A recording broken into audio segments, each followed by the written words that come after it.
Regresamos, estamos aquí atando cabos y le agradezco mucho a Jorge Álvarez Maínez de Movimiento Ciudadano. Está con nosotros, le decíamos, ayer platicamos con Claudia Sheinbaum, hoy está con nosotros Jorge Álvarez Maínez, estará con nosotros Xochitl Gálvez. Gracias, Jorge, por estar aquí. ¿Cómo estás? Al contrario, Denise, es un gran privilegio estar en este espacio y me da mucho gusto saludarte a ti y saludar al auditorio.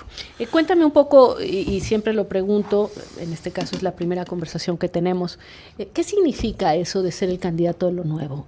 Porque pues la palabra está vacía a menos de que le llenemos de contenido.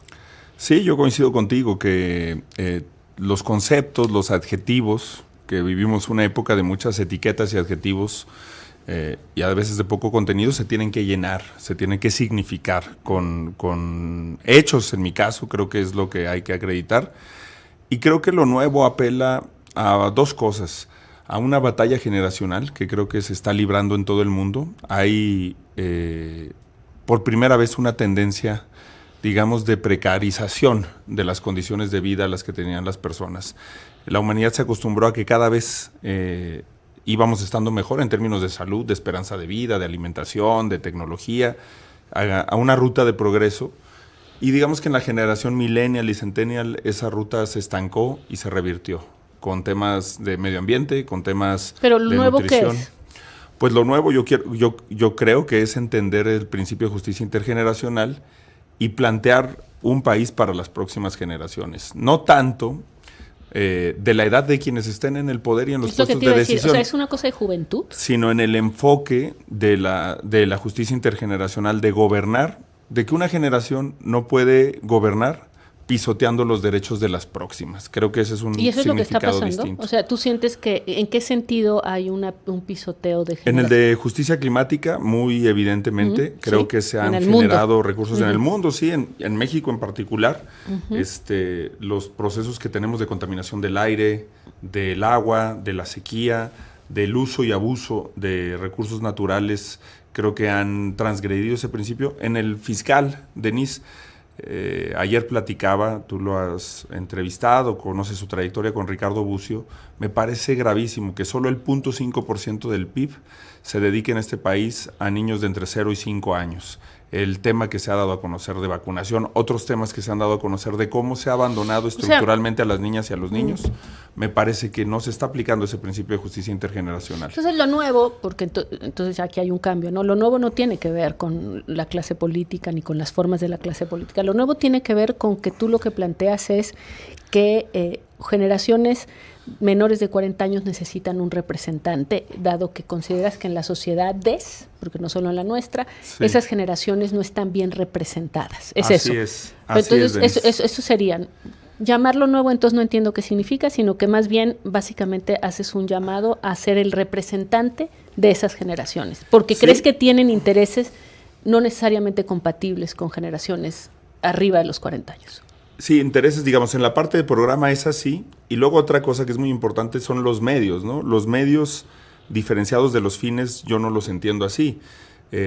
Todos los problemas del país creo que se explican en las prácticas políticas que hemos consentido, en las prácticas de financiamiento irregular, en la cultura política clientelar. Se criticó muchísimo la cultura mexicana, la cultura política mexicana, digamos, del siglo XX. La priista. Pues sí, pero lo cierto es que todos los partidos las replicaron, las asimilaron y los gobiernos... Y Movimiento Ciudadano también. Todos los partidos en mayor o menor medida, Denise, cuando me dicen de esta pregunta, también el Movimiento Ciudadano se libra esta batalla y también es una batalla que hay que librar todos los días.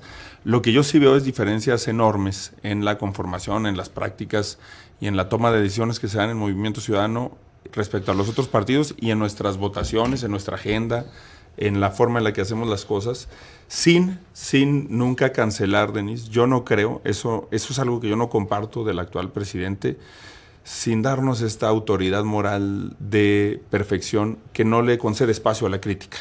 Yo creo que hay muchas críticas al Movimiento Ciudadano que son válidas y con las que hay que convivir y que hay que utilizar ese volumen crítico para mejorar. A ver, me parece interesante lo que planteas. Entiendo muy bien el asunto de que hay generaciones que han resultado perjudicadas, incluso gente que no ha llegado, que ha sido muy perjudicado porque efectivamente generaciones anteriores les van a entregar van a entregarles un mundo muy deteriorado, lo entiendo. lo de lo nuevo, sigo sin entender muy bien la palabra lo nuevo, porque dices no es igual a juventud.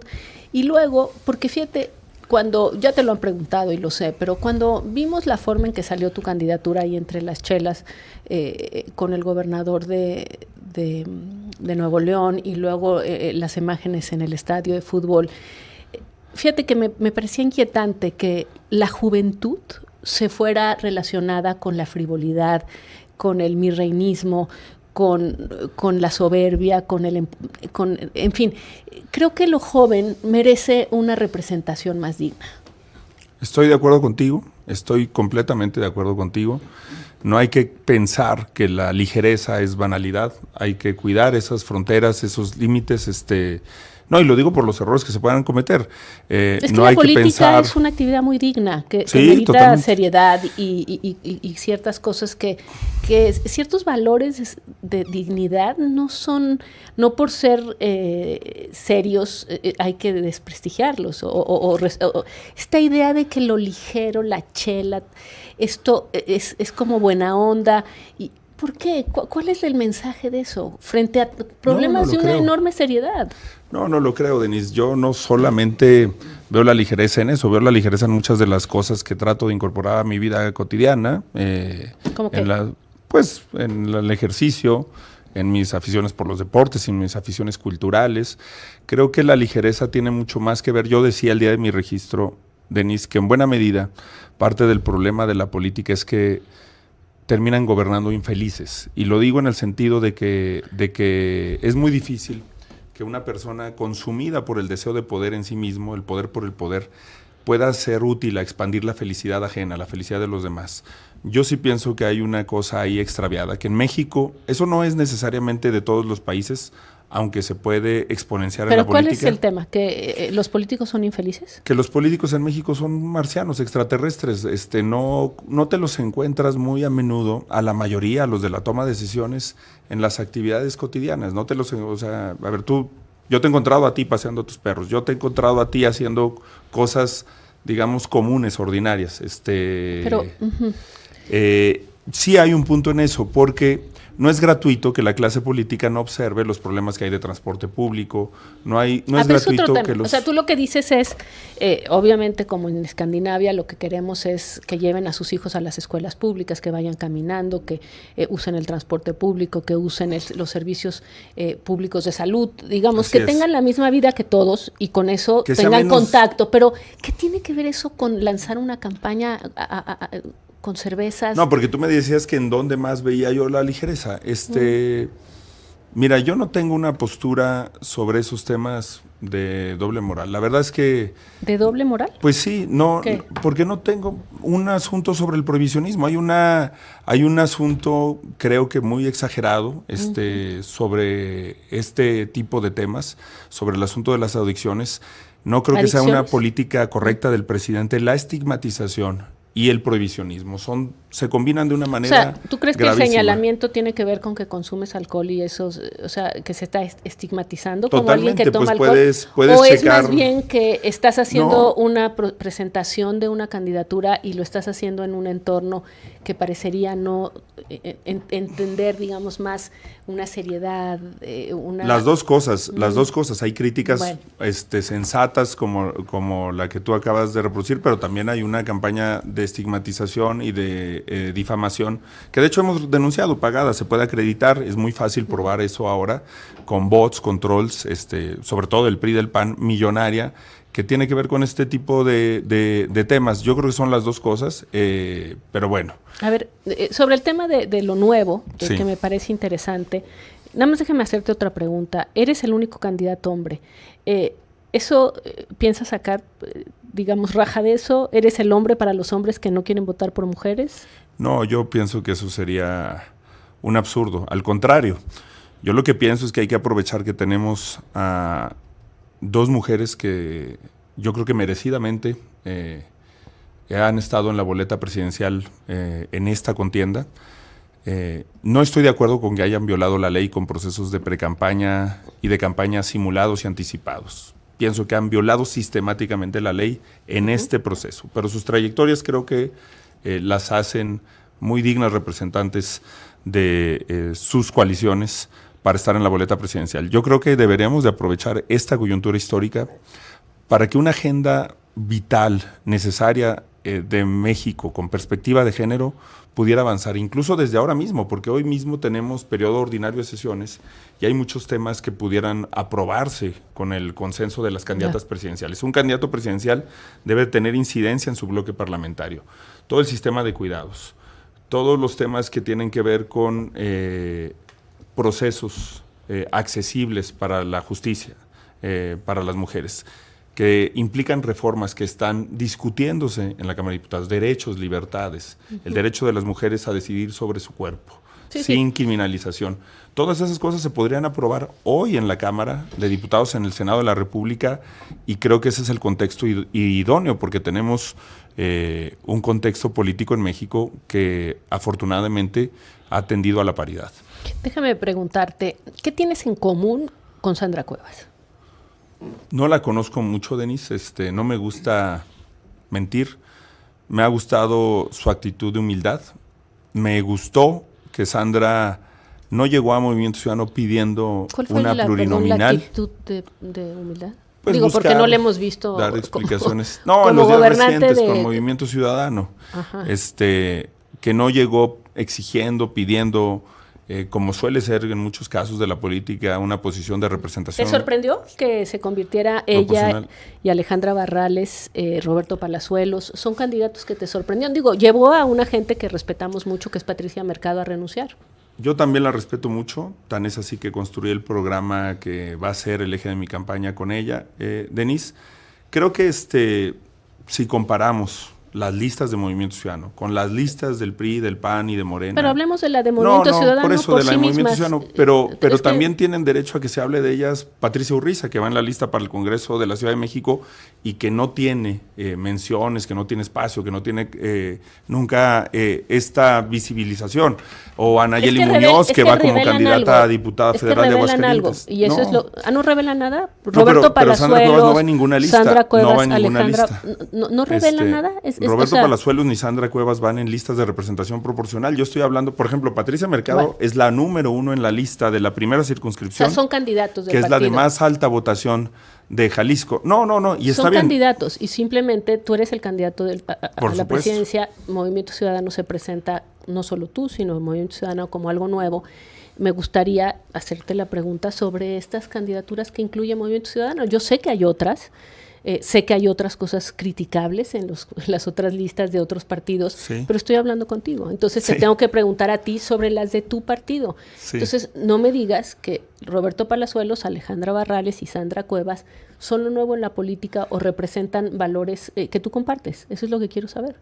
Es que yo no creo que a un partido político se le pueda decir, voy a escoger tres selectivamente, a invisibilizar a las otras, porque si tú sumas los 32 fórmulas al Senado de la República, los 300 distritos, a invisibilizar a los otros 363. Es que no los estoy invisibilizando, te estoy preguntando si hay una coherencia en la presentación del Movimiento Ciudadano y su elección, en su elección de los candidatos.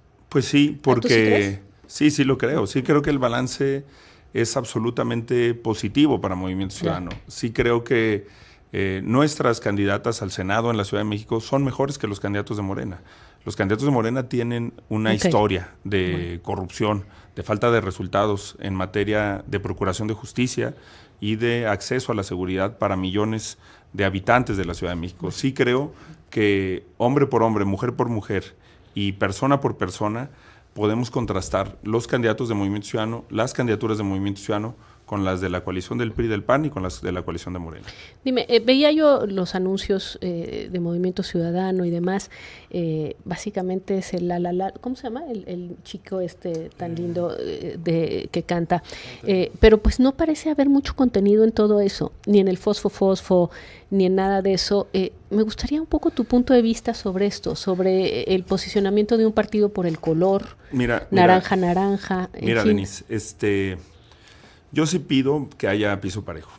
Hay un video en redes sociales, si tú lo tuiteas, si tú pones a la candidata del PRI y del PAN con caguamas, y nunca hubo yo llevo 3 semanas desde que fue el Perdón, partido de los Pumas. Te estoy preguntando por sobre eso. el naranja y el fosfo. Pero desde que fue el partido de los Pumas, 3 semanas en donde en cada entrevista me preguntan de las cervezas. No he visto entrevistas en donde le pregunten a ella de la caguama. Y en este tema del contenido, hay que explicarle a las personas que la ley impide que hagamos propuestas, que hagamos planteamientos. Hoy pedí licencia como legislador y presenté 2 paquetes de iniciativas, uno a favor de las pequeñas y medianas empresas, otro a favor de los derechos a la alimentación saludable, nutritiva de las niñas y los niños de México, del acceso al agua, del acceso a comedores comunitarios. Y tengo legislativamente una productividad y una presentación de iniciativas que distingue. Siempre he sido, creo, un político que ha tratado de poner el acento en el contenido, en las causas y en las agendas. Eso es lo que vas a hacer a partir del 1 de marzo. Del 1 de marzo, porque la ley nos impide en este momento. ¿Qué va a ser el eje de lo que vas a hacer a partir del 1 de marzo? Cuando yo describo el México nuevo, que va en la línea con el concepto que has platicado tú, que también es una invitación, Denise, a ver al futuro, siento que mucho de la discusión pública está en el eje del pasado, de voltear al pasado.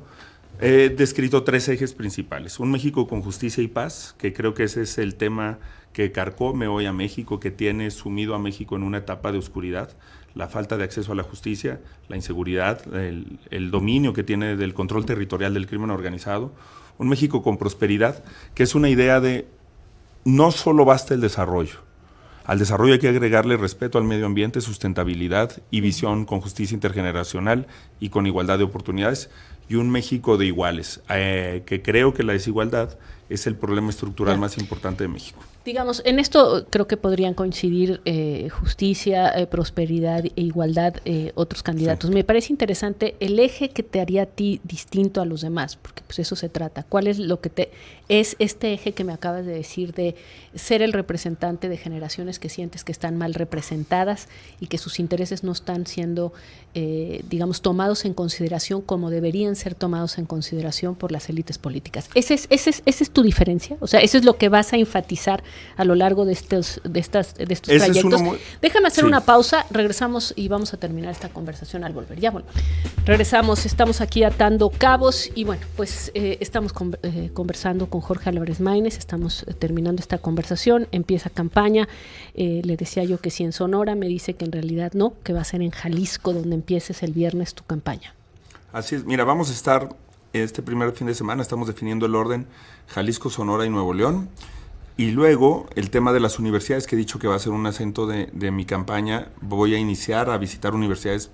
Quiero prácticamente todos los días que pueda estar con jóvenes en un ambiente de franqueza, de sinceridad. ¿Jalisco dónde va a ser el inicio de la campaña? Digo, lo que tengo confirmado, bueno, si fuera Jalisco, serían Lagos de Moreno, Jalisco.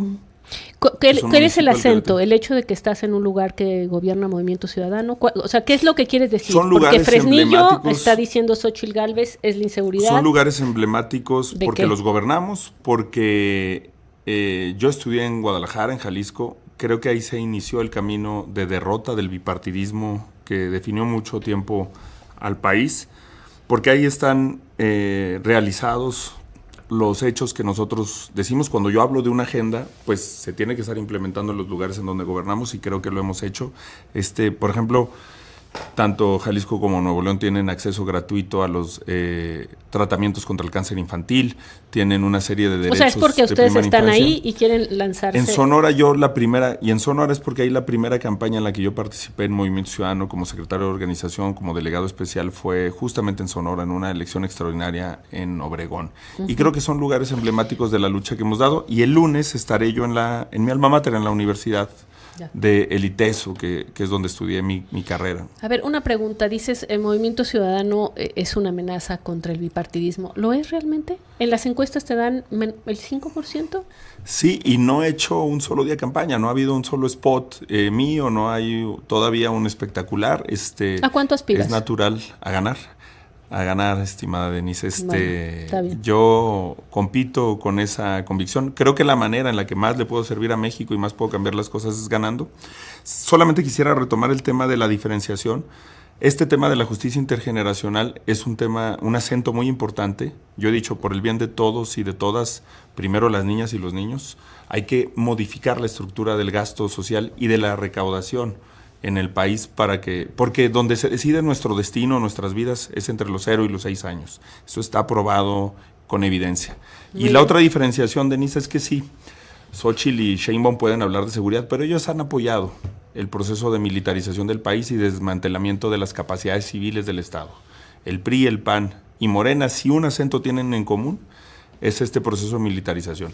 Yo combatí con Calderón ese modelo, lo combatí con Peña Nieto en la Ley de Seguridad Interior y lo he combatido en el actual gobierno. ¿Qué propones? Nada más la vía civil. La vía civil. Sí, un acceso a la justicia más cercano, un modelo de justicia cotidiana que ha dado resultados en muchos lugares de México, en Nezahualcóyotl, en Ciudad Juárez, en Colima, en Morelia, y una dignificación de la vida policial. Y también salirnos de la falsa salida del punitivismo, ahorita que hablabas de la extrema derecha. Este país tiene 100,000 personas en prisión sin sentencia. Está prácticamente en México lo que es un crimen es ser pobre.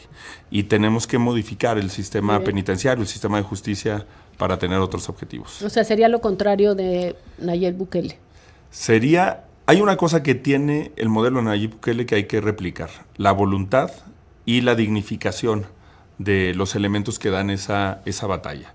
Tú no puedes poner a pelear contra el crimen organizado a policías que no tienen seguro de vida, seguro de gastos médicos. Tienes que creerte que esa batalla se puede librar y se puede ganar, y el Estado tiene que demostrar que puede hacer eso. Las formas, los métodos, la violación de derechos humanos creo que ha sido un defecto innegable del modelo de Bukele. Te agradezco mucho por haber estado aquí con nosotros. Yo te agradezco. Gracias. Nosotros vamos a hacer una pausa. Regresamos, le tendremos más información y, como digo, seguiremos platicando con los candidatos, contigo también a lo largo de la campaña. Nos vamos a una pausa y ya volvamos.